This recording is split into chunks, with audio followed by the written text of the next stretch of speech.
Doğaüstü güçlere sahip olsaydın hayatın nasıl olurdu?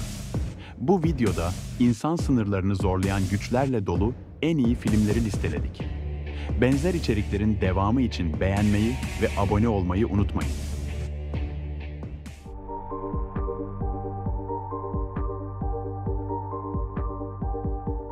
Melvin, telekinetik güçleri olan, buna rağmen sıradan hayata sahip bir adamdır.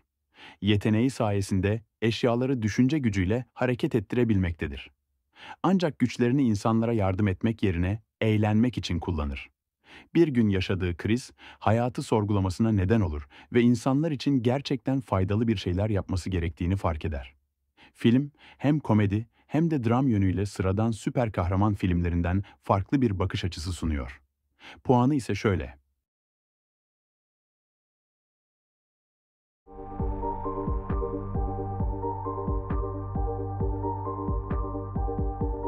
Gizemli bir hastalık, Amerika'daki çocukların büyük bir kısmını yok eder. Hayatta kalan az sayıda çocuk ise çeşitli doğaüstü güçler kazanır. Devlet bu çocukları tehdit olarak görüp kamplarda toplamaya başlar. Üstelik tehlike seviyelerine göre renklendirilirler. Yeşil üst düzey zekayı temsil ederken, mavi telekinezi yeteneğini, sarı elektrik kontrolünü, kırmızı ateş kontrolünü temsil eder.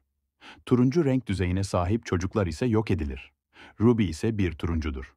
Ancak yeteneklerini gizlemeyi başararak hayatta kalır.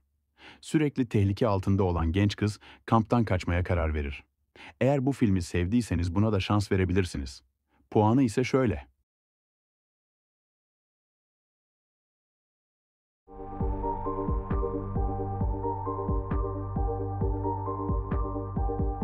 Genç bir kız, okulda yaşıtları tarafından sürekli alay konusu olmaktadır. Evde ise dindar ve baskıcı annesiyle yaşar. Bir gün okulda korkunç bir zorbalığa maruz kalır. Kontrolünü ilk kez kaybeden Carrie, kendisinde keşfettiği telekinetik güçlerle sıradan biri olmadığını fark eder. Bu gücü insanlara karşı bir savunma mekanizması haline getirir. Ancak mezuniyet balosunda yaşanan trajik bir olay, güçlerini serbest bırakmasına ve korkunç bir intikam almasına neden olur. Eğer klasik özel güç filmlerinden sıkıldıysanız bu filme göz atabilirsiniz. Stephen King'in romanından uyarlanan filmin puanı şöyle.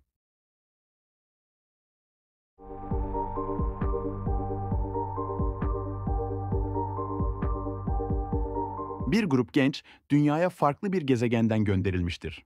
Bir lise öğrencisi 4 numara olarak bilinir ve yok edilmek istenen 9 uzaylıdan biridir. Sıradan bir lise öğrencisi gibi görünse de olağanüstü yeteneklere sahiptir. Sahip olduğu güç zamansız olarak ortaya çıkarak onu zor duruma sokar. 4 numara yeni bir kasabada hem dostluk hem de aşkla tanışır. Ancak bu huzur kısa sürer. Düşmanları izini bulmuş ve onu yok etmeye ant içmiştir. 4 numara güçlerini kontrol etmeye çalışırken peşindeki acımasız uzaylı ırkından kurtulmak zorundadır.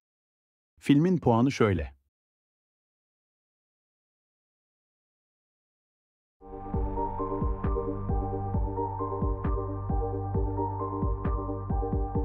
Genç çocuk istediği her yere ışınlanma yeteneğine sahiptir. Dünyanın en uzak noktalarına birkaç saniyede ulaşabilir. Bu yeteneğini fark eden genç adam zorlu geçmişini geride bırakarak kendi yolunu çizer ve özgürlüğünün tadını çıkarır. Ancak bu yetenek onu hedef haline getirir. Tehlikeli bir grup, Jumper adında ışınlanma yeteneğine sahip insanları avlamaktadır. Genç adam, yeteneklerini kontrol etmek ve hayatta kalmayı öğrenmek zorundadır. Filmin puanı şöyle.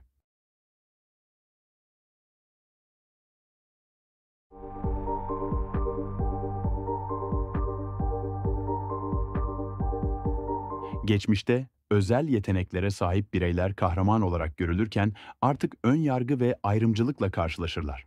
Sistem tarafından dışlanarak zor şartlar altında yaşamaya mahkum edilirler.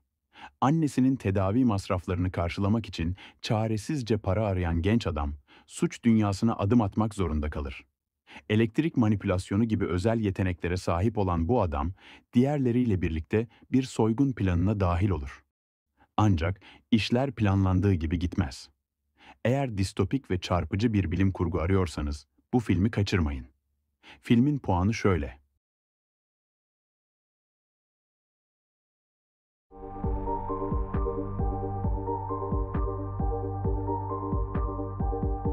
Çin'de yaşayan bir grup Amerikalı, genetik olarak üstün yeteneklere sahiptir.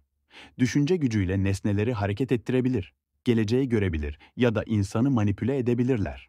Hükümet görevlileri bu kişileri bulup kontrol altına almayı ve bir silah olarak kullanmayı amaçlar.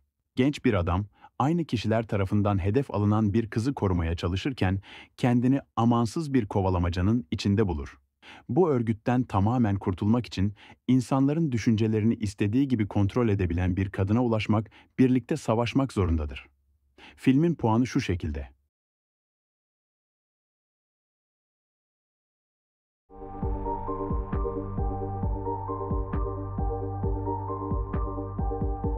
Bir adam birkaç dakika sonrasını görebilme yeteneğine sahiptir.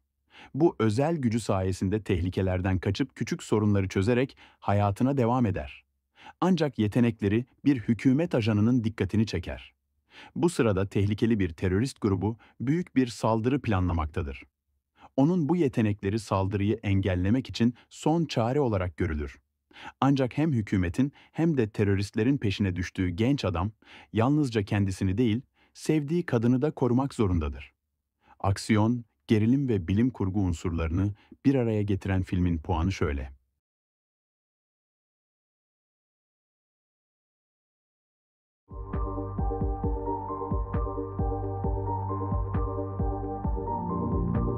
Odd Thomas, küçük bir kasabada garip ve gizemli olayları çözmeye çalışan bir gençtir.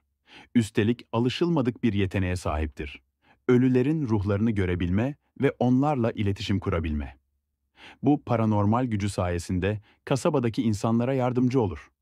Ancak bir gün kasabaya yaklaşan büyük bir felaketi öngörür. Ölümcül bir olayın yaklaşmakta olduğunu ve insanların kurtulmak için geç olmadan harekete geçmesi gerektiğini fark eder.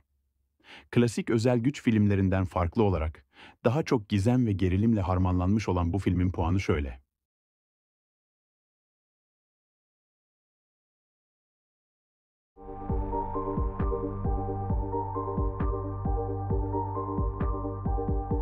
Bir grup lise öğrencisi tesadüfen keşfettikleri yeraltı mağarasında olağanüstü güçlere sahip olurlar.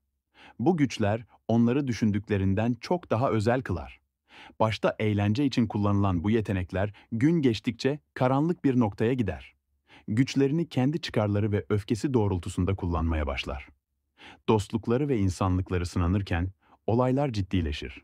Türünün en iyi örneklerinden olan bu film hem heyecan verici hem de duygusal bir yolculuk sunuyor.